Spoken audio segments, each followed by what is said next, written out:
Well, good Tuesday morning, everybody. I want to apologize. First of all, thank y'all for joining me today. I believe you're in for another treat. Now, forgive me for not showing up yesterday, Monday. Today is Tuesday, April 22nd, but I meant to. My goal is to be here every Monday. However, leading up to Easter week, I had some extra things come up, etc. Those are not excuses. Those are just reasons why I didn't do my video. I intended to stay up late to get it done. It did not happen. I was quite tired. But I hope y'all had a good Easter or Resurrection Day and that you enjoyed a Good Friday service. So, God bless you. Let's go ahead and get into this. Thank y'all for joining me again today. Now, I want to talk to you today about convenience and value. As you see in the thumbnail title, it says, is convenience costing you your calling, your purpose, your assignment, costing you in relationships, costing you in business, whatever that is. And today's the video title is Value versus Convenience. Okay, value versus convenience. Are you getting the greatest benefit, or are you experiencing the greatest danger to your success in life? Those are questions we need to ask ourselves. Are you choosing what's easy or what matters? I know what it's like to choose what's easy versus what matters. That's one of the things that led to some of the areas of my life that filled me with so much frustration and anger and disappointment. It was not so much anybody else, it was me. I was choosing convenience. If it was sometimes when things got harder, and I think a lot of it hit me psychologically more than I actually realized it affected me, because when I first started off in business, as you probably heard me say in some of my other videos, I started off in multi-level marketing business or network marketing business. And so what happened with me is I would put in the time, I would put in the money, I would do the travel, I would meet people, I would set up meetings, I would make the phone calls, I would do all the things I was told to do.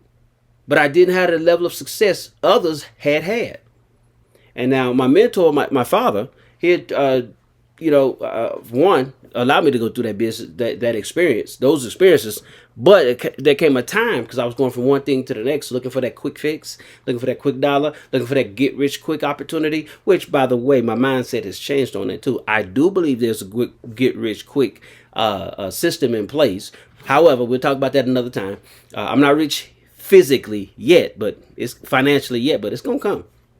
Anyway, and so over the years, instead of me finding my niche, finding what I'm good at, finding out what I really like, I started looking for other people's programs, other people's opportunities, other businesses and stuff like that, instead of looking within myself and praying and asking God for guidance and direction and being patient. I would look for one thing, and I was bouncing around. And so anyway, psychologically, I believe it, and subconsciously, it affected me. It affected my work habit. There were certain things I would work diligently at. I would do a very good job at, but it was never about me. So I didn't value me enough. I didn't value my abilities enough. I didn't value my ability to learn new skills, to learn new information, in order to live the life that I actually really wanted to live. I settled for convenience. And that's what I want to help you not do, or help you get out of. Could convenience be silently robbing you of purpose? The answer to that is yes. I'm not saying convenience in and of itself is bad. There's a certain time you need that. We need to experience that. We need to be, it's nice to have some things that go our way at our time, However, not as a lifestyle. So yes, it could be distracting you. It could be destroying your assignment and purpose. You could be allowing an assassin into your home to destroy your future. It's not going to only affect you, it's going to affect others. And you would never know the people you were supposed to, or probably never meet, the people you were supposed to meet along your journey. Not only were you supposed to meet them, they were supposed to meet you. What if the shortcuts you're taking are leading you away from the life you actually want? If you keep looking for shortcuts, and I have looked for many shortcuts, like I just basically told you. I kept looking for the shortcut to get to the dreams. What did I want? I didn't want money. I don't want a whole lot of money for the sake of saying I wanted a lot of money, or just to look at my bank account, even though that is nice. I wanted to take care of my family. I grew up playing with my little toy cars, and I would play with Monopoly money, and then I would get with my brother and sister. Me being the eldest, what I would do is I would imitate, I would duplicate I would repeat what I saw on television. Rich parents would give their kids money at the time I was watching, give their kids money, tell them go buy a car, go do something, just go, you know. And so I imitated that because my parents never put a cap on us. They obviously they helped set standards and boundaries for us as we got older and things of that nature. But they didn't say you can't be this and you can't do that. No, my parents gave us the opportunity to be the best we could be and do the best we could do. They equipped us with tools to do so, and so um, life was fun growing up, especially when I got older and got into the real world. Is when I learned. Actually, I started learning some habits, learning some ideas, and had some experiences. In one sense, I should not have had or engaged in. And again, I ain't talking about wrong per se wrongdoing all the time. It's not always that. You could do good things that are wrong for you. You can do, let me say that again. You can do good things that are bad or wrong for you. Why? You may not supposed to be doing that. Every good thing is not your job or assignment, you know. So that's how we have to see those things, or we should see those things.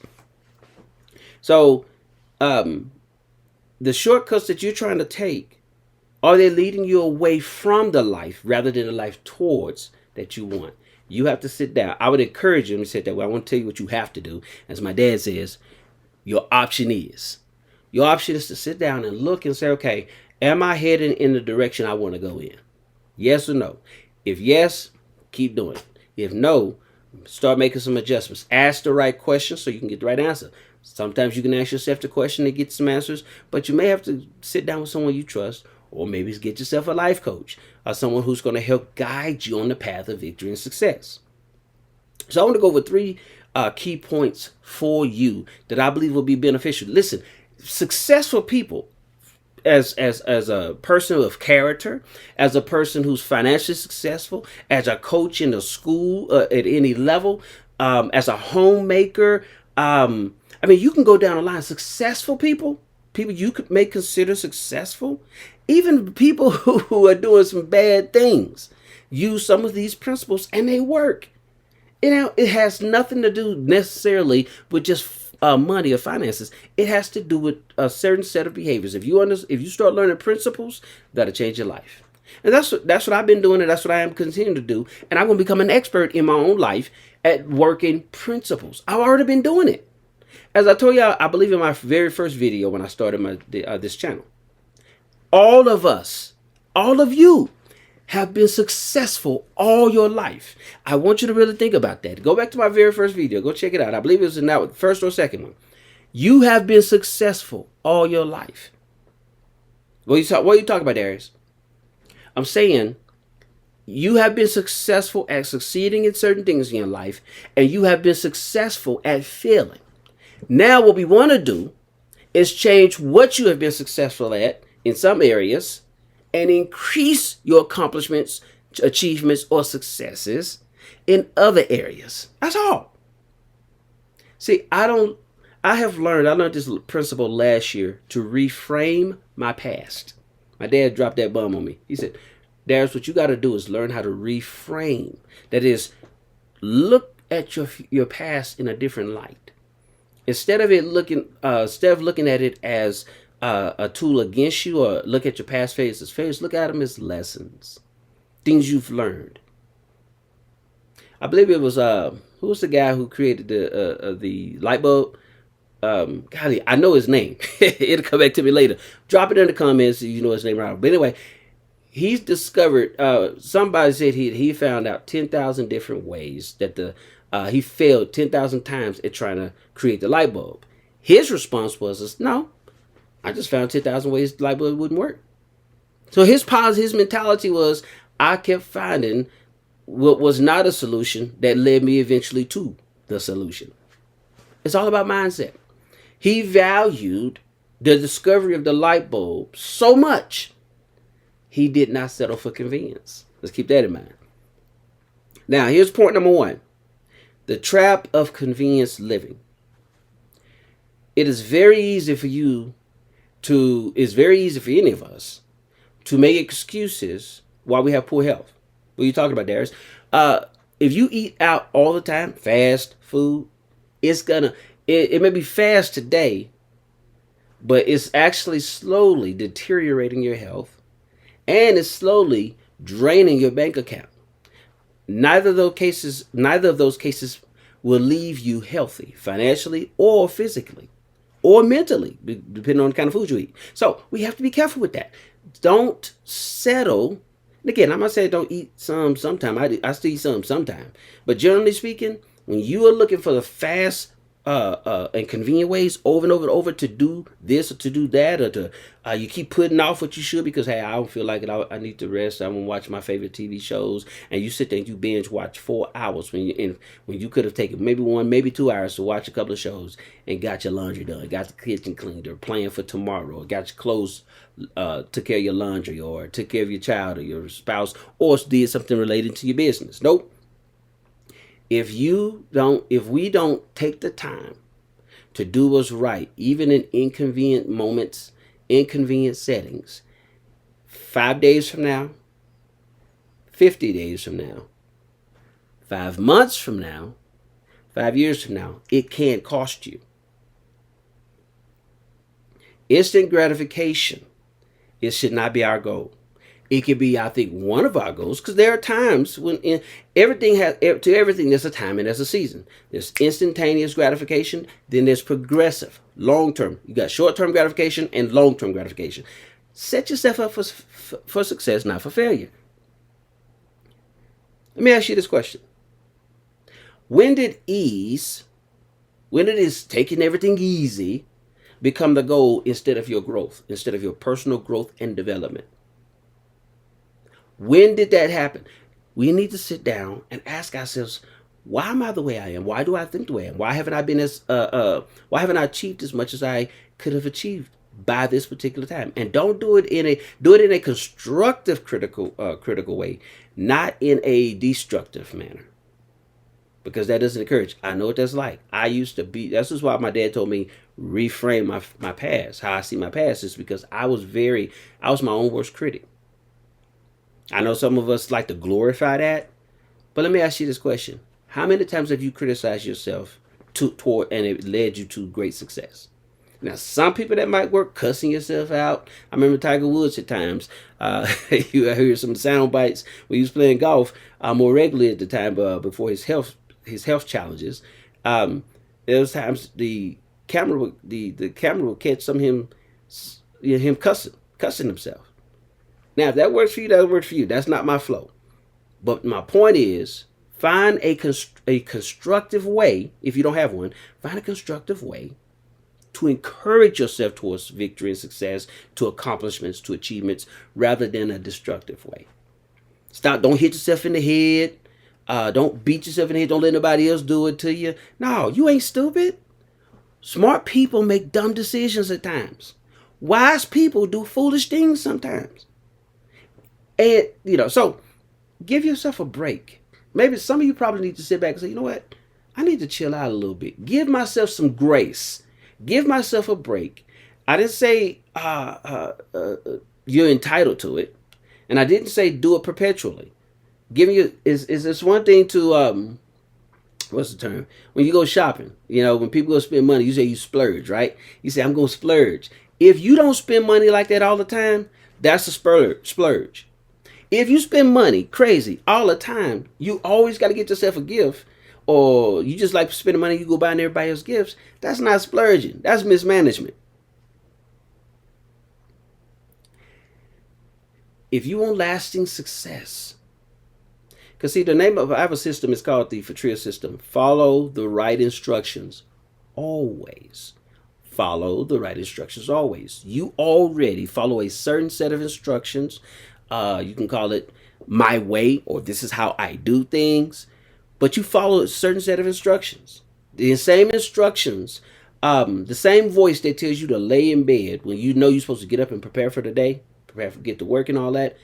It's the same voice that tells you, no, get up. Don't hit that alarm clock and lay there. No, get up, get ready for the day. So you follow instructions all the time. The question is are you following the right instructions more often than not? See, I know some people say, well, how can I do that all the time? Ain't nobody perfect. Number one, stop making excuses for failure. That's one of the things I had to learn, and I'm still learning. If you make excuses, you will always have them.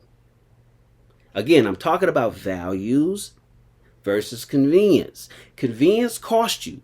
Values add to you. Actually, can multiply good things to come towards you. So let's go on to part number 2. The power of value-driven living. Value-driven living. And this is the most important thing. This is the power of value-driven living. If you're a person of purpose, if you're a person of discipline, if you're a person of conviction, it's going to require sacrifice. But guess what? Guess what? Type in the chat in the comments. Guess what? Go ahead and type it in. Guess what? Guess what? If you're a person of purpose, discipline, and convictions, and it requires sacrifice, which I like to call a payment or an investment, it will produce real and lasting fulfillment. See, that goes back to my the point I was making about instant gratification. There's a time when you can instantly receive a reward or receive a benefit of a product you may have bought or something. However, there's some things, especially the things of that hold greater value, it's going to take time. And that's something a lot of people don't like. So they rather go chase now and disregard later. And then when later come, they complain about now and make even later, further later, if you will, worse. No. Maximize the moment. We all learn it. We all own it. All of us are on a journey. The question is are you maximizing that journey? Maximizing your moments within those journeys. If you want real, lasting fulfillment, if you want your life to be productive, because all of us going to die one day, perhaps, if the Lord Jesus, for those of you who believe, I do believe it, but if the Lord delay is coming, all of us going to die one day. If you was to die in 6 months, what would you want your life to look like? What would you want people to say about your life? What would you, forget what everybody else will say, what would you say about your life, or what would you like what would you like to say about your life? That you achieved, that you made a difference in the lives of other people, that you helped a lot of people, and that you was fulfilled, or you're going to have a lot of regret. If you live a life based on values, you will have convenient moments. But if you try to live a convenient driven life, the value is going to be minimal. So take life more seriously. Value, embrace the life you have. Some of you will probably have had near-death experiences. Some people thought you probably would be dead by now. Somebody told you, I'd be surprised if you make it past your 20s or your 30s. And it now dawns on you, you have made it. My question is have you made it at the highest level up to now? Has it been marginal? Has it been, have you given your best yet? Or your best days ahead? See, I have a saying. I like to say this. My best time is now. And my best day is today. Why? Yesterday gone. And tomorrow has not arrived yet. All I have is the present. What are you doing with it? That you can look back. Let's just say if you knew you was going to die in 6 months or a year. Will you look back and be like, do you want to look back and be like, man, I did a good job? There's nothing wrong with that. As long as your heart is right and you're not arrogant and cocky and all that. Ain't nothing wrong with admiring the work you have done. God Almighty, if you study the first chapter of Genesis, go back, check it out. I believe it's in the last verse. God complimented himself on his creation. He did 6 days worth of work. 7th day, the Bible says he rested. And he complimented himself. He praised himself. Praise yourself. If God can do it, you can too.